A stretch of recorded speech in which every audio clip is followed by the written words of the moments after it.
आदिवासी विकास मंत्री अशोक उईके यांनी वसतिगृहांबाबत मोठा निर्णय घेतल्यावर राहुल गांधींच्या कार्यक्रमात आवाज उठवणाऱ्या विद्यार्थिनींनी नेमकं काय म्हटलंय पाहूया।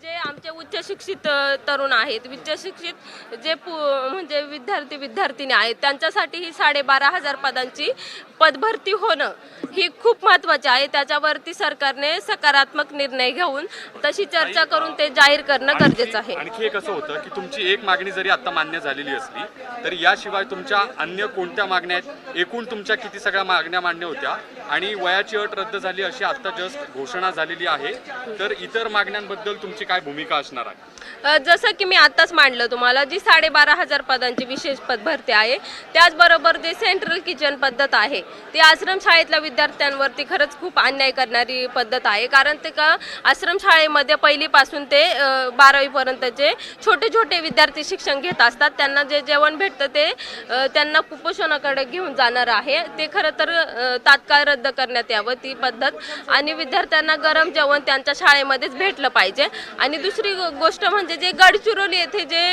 ज्या विद्यार्थिनी सर्पदंशाने मृत्युमुखी पडलेल्या आहेत, त्यांच्या कुटुंबियांना तात्काळ 1 कोटीची मदत करण्यात यावी। त्याच्यामध्ये फायनान्स डिपार्टमेंट असेल किंवा इतर जे डिपार्टमेंट असतील त्यांनी लक्ष घालून लवकरात लवकर ती मदत करण्यात यावी। आणि 12,500 पदांची देखील विशेष पदभरतीची कधी काढणार त्याची तात्काळ नोटीस आम्हाला देण्यात यावी। यापूर्वी तुम्ही 13 दिवस झाले तुमचं हे सगळं उपोषण सुरू आहे, पण दखल घेतली गेली नव्हती। राहुल गांधींनी आज मुख्यमंत्र्यांना पत्र लिहिल्यानंतर आदिवासी मंत्र्यांनी घोषणा केली, तर या सगळ्या घडामोडींकडे आणि या सिक्वेन्सकडे कसं पाहता तुम्ही?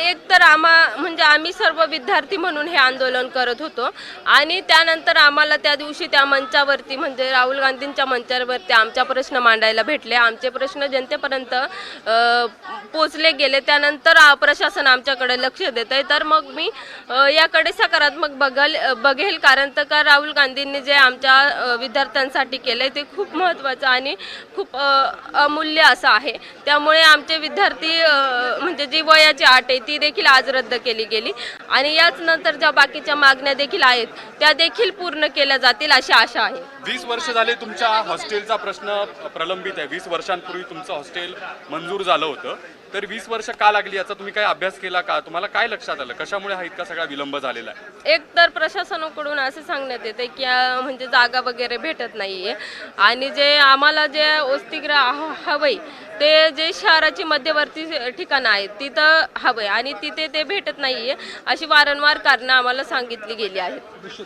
आपण बघतोय की तुमची एक मागणी आता मान्य झालेली आहे, पण याशिवाय ज्या अन्य मागण्या आहेत त्या मागण्या मान्य होईपर्यंत तुम्ही उपोषणावर ठाम राहणार आहात, इथेच बसणार आहात की तुमचं उपोषण तुम्ही आता स्थगित करताय? त्याबद्दल काय तुमची भूमिका असणार आहे? जोपर्यंत 12,500 पदांची विशेष पदभरती आहे त्याच्यावरती काही सकारात्मक निर्णय येत नाहीये, तोपर्यंत आम्ही पुढची आमची काय दिशा असणार आहे ते आम्ही ठरवू शकणार नाही, कारण आम्ही उपोषण तोपर्यंत थांबू शकणार नाही। साधारणपणे आता राज्यभरात किती ठिकाणी तुम्ही सगळे लोक किती ठिकाणी उपोषण करताय? तुमचे वेगवेगळे जे सहकारी आहेत त्यांचं एकूण किती ठिकाणी उपोषण सुरू आहे?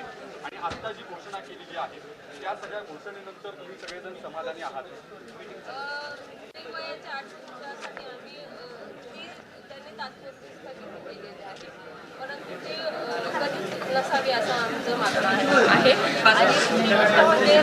Hello, check check check.